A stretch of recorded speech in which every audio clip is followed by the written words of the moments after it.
Hello दोस्तों, कैसे हो? मैं आशा करता हूँ कि आप सभी लोग खुश होंगे, मस्त होंगे और खुशहाल होंगे। आपकी बेहतर से बेहतर भी तैयारी चल रही होगी। दोस्तों, आप लोगों का हमारे चैनल धम आईएएस में स्वागत है।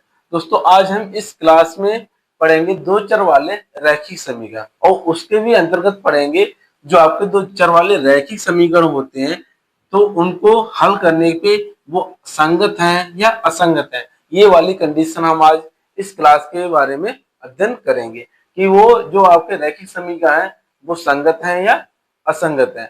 इस तरीके के दोस्तों बोर्ड परीक्षा में क्वेश्चन जरूर आते हैं। वो कहते हैं कि निम्नलिखित समीकरण को हल कीजिए और हल करके बताइए कि ये समीकरण युग्म क्या संगत हैं या फिर असंगत हैं।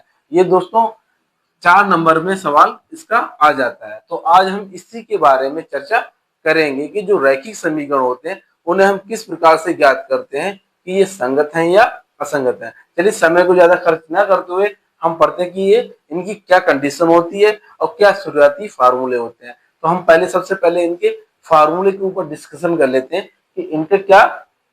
तो सवाल करने से पहले हम उनकी कंडीशंस को देख लेते हैं, किस कंडीशन में वो संगत होंगे और किस कंडीशन में वो असंगत होंगे। तो इसमें पहली कंडीशन क्या है, यदि दो रैखिक समीकरण युग्म a1x plus b1y plus c1 बराबर 0 है तथा a2x plus b2y plus c2 बराबर 0, आपकी ये दो रैखिक समीकरण है, एक ये है और एक ये है। तो कंडीशन देखो क्या बन रही है, यहाँ पे a1 upon a2 not equal to b1 upon b2, तब रैखिक समीकरण क्या हो जाएगा, संगत हो जाएगा। क्या हो जाएगा, संगत हो जाएगा। दूसरी कंडीशन a1 अपान a2 बराबर b1 अपान b2 बराबर c1 अपान c2, यानी तीनों अनुपात क्या होंगे, आपस में बराबर होंगे, तब भी क्या रैखिक समीकरण क्या होंगे, संगत होंगे। क्या होंगे, संगत होंगे। तीसरा है a1 upon a2 equal to b1 upon b2 not equal to c1 upon c2, तब रैखिक युग्म क्या हो जाएंगे, असंगत हो जाएंगे। यानी पहले के दो अनुपात बराबर होंगे और लास्ट का तीसरा अनुपात वो बराबर नहीं होगा, तो इस कंडीशन में आपकी जो रैखिक समीकरण है वो क्या हो जाएंगी, असंगत हो जाएंगी। हम इन्हीं कंडीशंस को लगाकर हमें बताना है कि जो दी गई रैखिक समीकरण है वो संगत है या असंगत है। सेम टू सेम इसी तरीके से हमें करना है। जो कंडीशन आ जाएगी हम उसी कंडीशन के आधार पे बता देंगे ये संगत है या असंगत है। चलिए हम इस पे आधारित कुछ सवाल करते हैं, देखते हैं।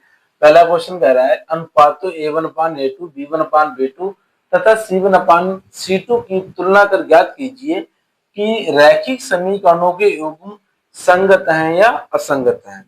आपकी ये समीकरण रही है 3x प्लस 2y प्लस 5 और 2x माइनस 3y बराबर 7। ये आपकी पहली समीकरण, ये आपकी दूसरी समीकरण। तो इसे हल करके आपको बताना है कि ये दोनों संगत हैं या फिर असंगत हैं, ये आपको बताना है। चलिए इनको हम सोल्यूशन में देखते हैं कि इनका ये सोल्यूशन क्या होगा। तो पहले तो हम इन दोनों समीकरणों को सही रूप से लिख लेंगे। तो सही रूप से लिखेंगे तो क्या हो जाएंगी, 3x प्लस 2y, 5 को दोस्तों इधर ले आओ, तब जब क्या हो जाएगा, -5 बराबर 0, ये हो जाएगी समीकरण 1 हो जाएगी। इसी प्रकार हम इस वाली समीकरण को लिख लेंगे, तो ये वाली समीकरण क्या हो जाएगी आपकी, 2x माइनस के 3y और 7 को हम इधर लाएंगे तो क्या हो जाएगी, -7 बराबर 0, ये समीकरण 2 हो जाएगी। अब क्या करेंगे, अब इन दोनों समीकरणों के लिए हम a1 a2 b1 b2 c1 c2 के मान निकालेंगे, तभी हम इसके अनुपात निकालेंगे और अनुपात बराबर ये जो भी कंडीशन आएगी उसी के आधार पे हम संगत और असंगत बताएंगे। ठीक है। अब देखो, चलो हम इनके a1 a2 के मान कैसे निकालें। समीकरण 1 बा समीकरण 2 को ax plus by plus c बराबर 0 से तुलना करने पर यानी कि हम क्या करेंगे, समीकरण 1 और समीकरण 2 की हम ax plus by plus c बराबर 0 से तुलना करेंगे। अब देखो, हम पहले करेंगे समीकरण 1 की, हम किससे करेंगे, इससे करेंगे। तो समीकरण 1 की तुलना इससे कर दो तो क्या आएगा। अब तो कैसे करेंगे तुलना, यहाँ पे x है दोस्तों, यहाँ पे x है, यहाँ पे a है तो यहाँ पे 3 है, तो इसका मतलब क्या हुआ, a की जगह पे क्या है, 3 है। तो जब a की जगह पे 3 है तो a बराबर कितना हो जाएगा, 3 हो जाएगा। चूंकि ये समीकरण नंबर कितनी है 1 है, तो हम ए को क्या लिख देंगे यहाँ पे A1 लिख देंगे। क्यों? समीकरण पहले का ए है। किसका? समीकरण पहले का ए है, तो इसीलिए हम इसे क्या लिख देंगे A1 लिख देंगे। आगे ऐसे ही यहाँ पे y है तो यहाँ पे y है, यहाँ पे b है तो यहाँ पे 2 है, तो इसका मतलब क्या हुआ b का मान कितना हो गया दोस्तों 2 हो गया। क्या हो गया 2 हो गया। क्योंकि आपकी समीकरण नंबर कितनी है 1 है, तो हम b को लिख देंगे b1 लिख देंगे। ठीक है, इसी तरीके से यहाँ पे दोस्तों c है, यहाँ पे क्या है -5 है, तो यहाँ पे क्या हो जाएगा c बराबर -5 हो जाएगा। समीकरण नंबर 1 है तो हम इसे लिख देंगे c1 लिख देंगे। इसी तरीके से हम समीकरण 2 की इससे तुलना करेंगे। किससे? इस ax plus b y plus c बराबर 0 से तुलना करेंगे। तो कर दो, तो यहाँ पे दोस्तों x है, यहाँ पे x है, यहाँ पे a है, यहाँ पे कितने 2 है, तो इसका मतलब क्या हो जाएगा a बराबर कितना हो जाएगा 2 हो जाएगा। क्योंकि समीकरण ये कितनी है 2 है, तो ये हो जाएगा आपका a2 हो जाएगा। समीकरण 2 के लिए एक क्या हो जाएगा a2 हो जाएगा। इसी तरीके से हम y की तुलना करेंगे, ये y है, ये y है, ये v है, ये क्या है -3 है, तो इसका मतलब क्या हो गया b की जगह पे क्या है दोस्तों -3 है, तो b बराबर हो जाएगा -3 हो गया। क्योंकि समीकरण कितनी है 2 है, तो b क्या हो जाएगा आपका b2 हो जाएगा, b2 हो जाएगा। ऐसे ही ये c है, ये -7 है, तो ये हो जाएगा c बराबर -7 हो जाएगा। समीकरण 2 है तो इसलिए C2 हो जाएगा। यहाँ पे हमने दोस्तों A1, A2, B1, B2, C1, C2 के सभी के मान निकाल लिए। अब हम इसे किस में लगाएंगे? इन अनुपातों में लगाएंगे। चलो हम इन अनुपातों में लगाते हैं। क्या अब क्या होगा तब A1 अपान A2 बराबर B1 अपान B2 बराबर C1 अपान C2, ये हो गया आपका। अब इसमें सभी के मान रखो। A1 का मान कितना है 3 है, तो यहाँ पे 3 बटा A2 का मान कितना है 2 है, तो ये 2 हो जाएगा बराबर B1 का मान कितना कितना है 2 है, तो ये 2 हो जाएगा बटे B2 का मान कितना है -3 है, तो ये -3 हो जाएगा।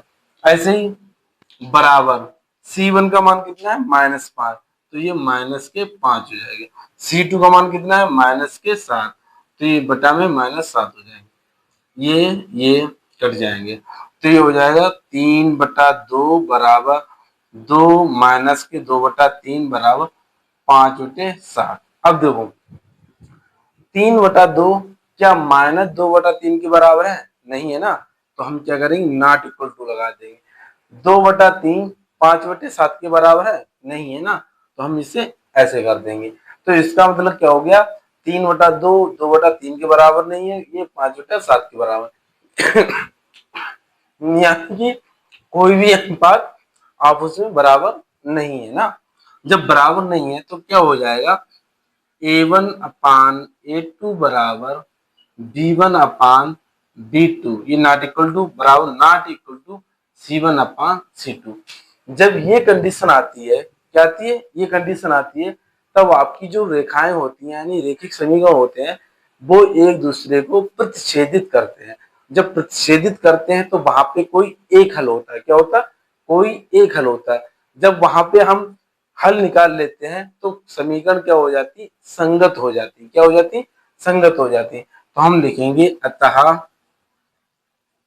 अतः रैखिक समीकरण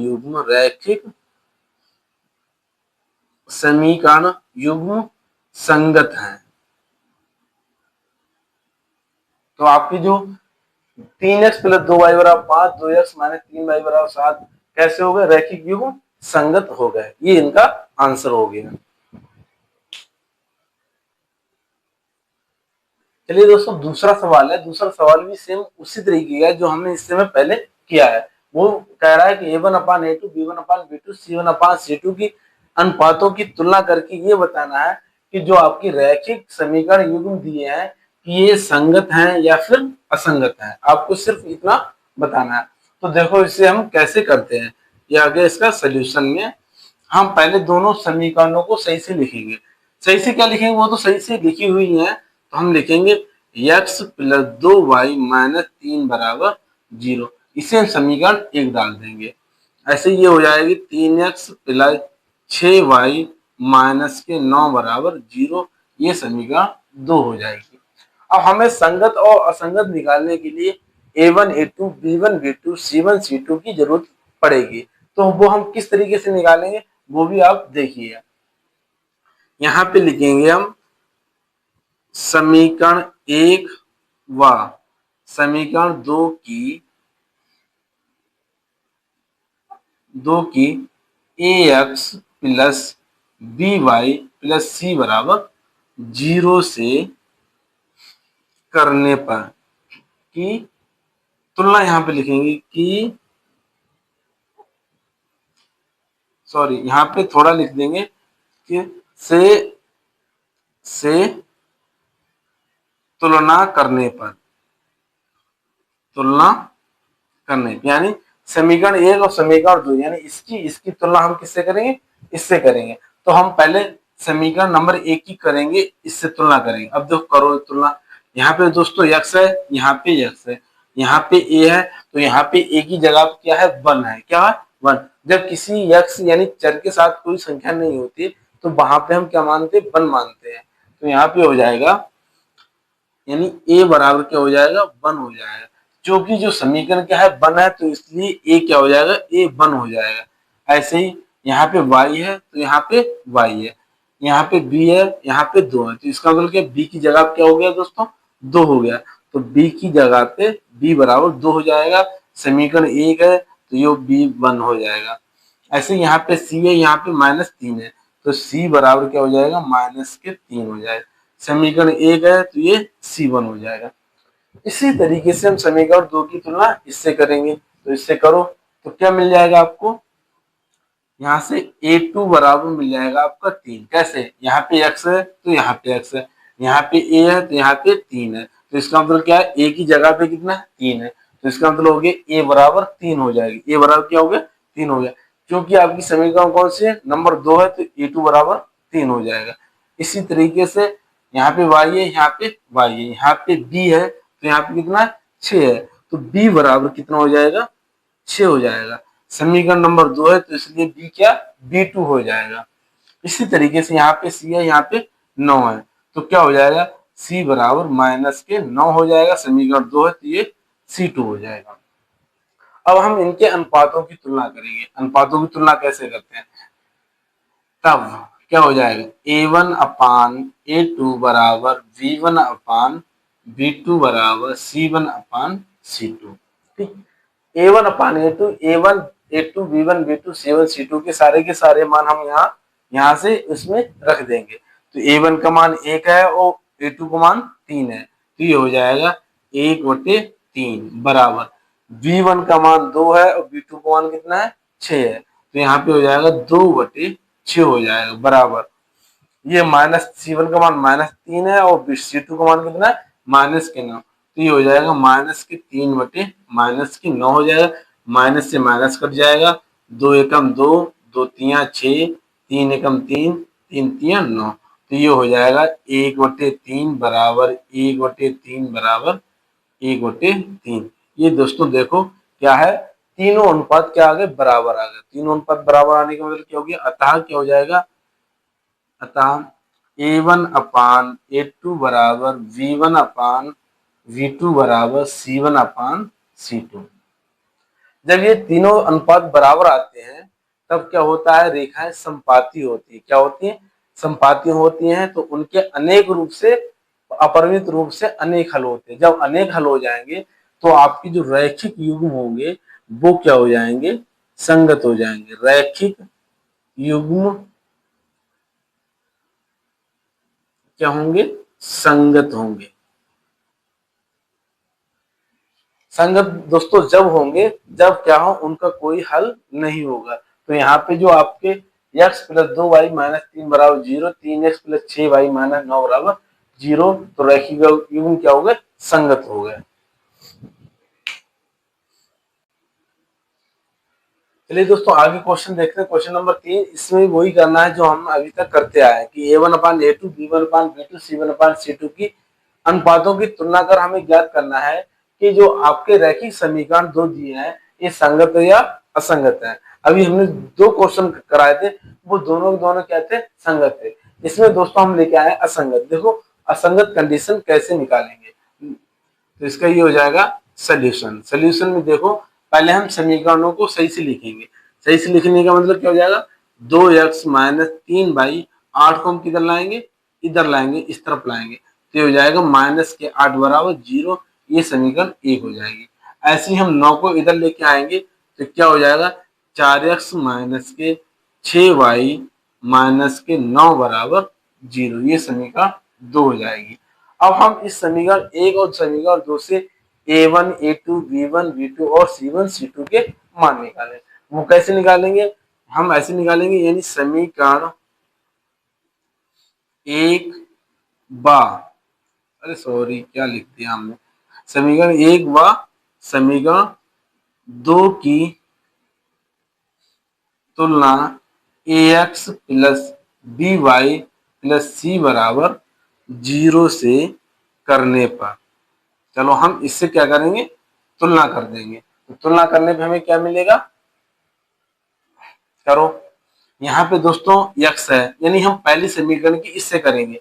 समीकरण नंबर 1 की हम किससे करेंगे, इससे करेंगे। तो देखो यहाँ पे x है, यहाँ पे x है, यहाँ पे a है, तो यहाँ पे कितने 2 है।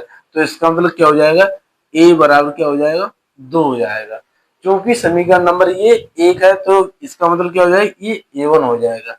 ऐसे ही यहाँ पे y है, यहाँ पे y है, यहाँ पे b है, तो यहाँ पे माइनस के 3 है, कितने, -3। तो इसका मतलब क्या हो जाएगा, b बराबर -3 हो जाएगा। समीकरण 1 है तो इसका मान b1 हो जाएगा। क्या हो जाएगा, ऐसे यहाँ पे c है तो यहाँ पे -8 है, तो इसका मतलब क्या हो जाएगा, c बराबर -8। चूंकि समीकरण नंबर 1 है तो ये c क्या हो जाएगा, c1 हो जाएगा। क्यों, समीकरण नंबर 1 के लिए हमने c का मान निकाला है तो इसलिए c1 हो जाएगा। इसी तरीके से हम समीकरण 2 की हम इससे तुलना करेंगे। तो दोस्तों हम डायरेक्ट लिखे देते हैं, a2 बराबर 4 और b2 बराबर -6 और c2 बराबर -9। a1, a2, b1, b2, c1, c2 सारे के सारे मान निकला है। तो हम ये क्या करेंगे, इनकी तुलना कर देंगे। किस a1 अपान a2 बराबर v1 अपान b2 बराबर c1 अपान c2। इसमें अब इसमें क्या a1 a2 सबके मान रखेंगे तो हमें पता चल जाएगा ये संगत है या असंगत है। मान रखो a1 का मान 2 है और a2 का मान 4 है, तो ये हो जाएगा 2/4 हो जाएगा, बराबर b1 का मान -3 और b2 का मान -6, तो -3/-6 बराबर c1 का मान -8 है और c2 का मान -9 है।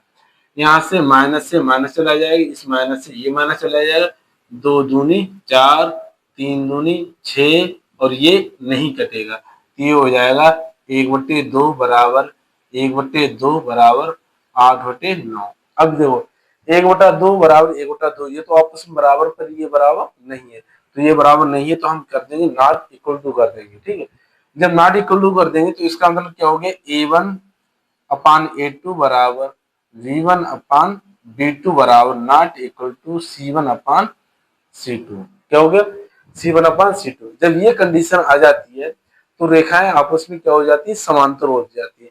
जब रेखाएं आपस में समांतर हो जाएंगी तो वहां पे कंडीशन आ जाएगी असंगत की। किसकी आ जाएगी, असंगति आ जाएगी। तो हम लिख देंगे अतः रैखिक युग्म जो है वो आपका असंगत है, अतः रैखिक युग्म असंगत है। क्या है, असंगत है। ये थी दोस्तों हमारी क्लास थी, संगत और असंगत पे आधारित क्लास थी जो हमने आपको अभी कराई है। अगर दोस्तों हमारी क्लास आपको पसंद आई हो तो हमारी क्लास को लाइक करें, शेयर करें तथा हमारे चैनल को जरूर सब्सक्राइब करें, जिससे कि हमारी आगे आने वाली वीडियो का नोटिफिकेशन आप तक पहुंच सके। चलिए दोस्तों मिलते हैं हम अगली वीडियो में, लेकर आएंगे आपके लिए जो रैखिक समीकरण होते हैं तो उनका अनेक रूप से अपरिमित रूप होते हैं या अनेक हल होते हैं या कोई हल नहीं होता है या कोई एक हल होता है। तो ऐसी हम कंडीशन लेके आएंगे अगली क्लास में। तब तक के लिए जय हिंद, जय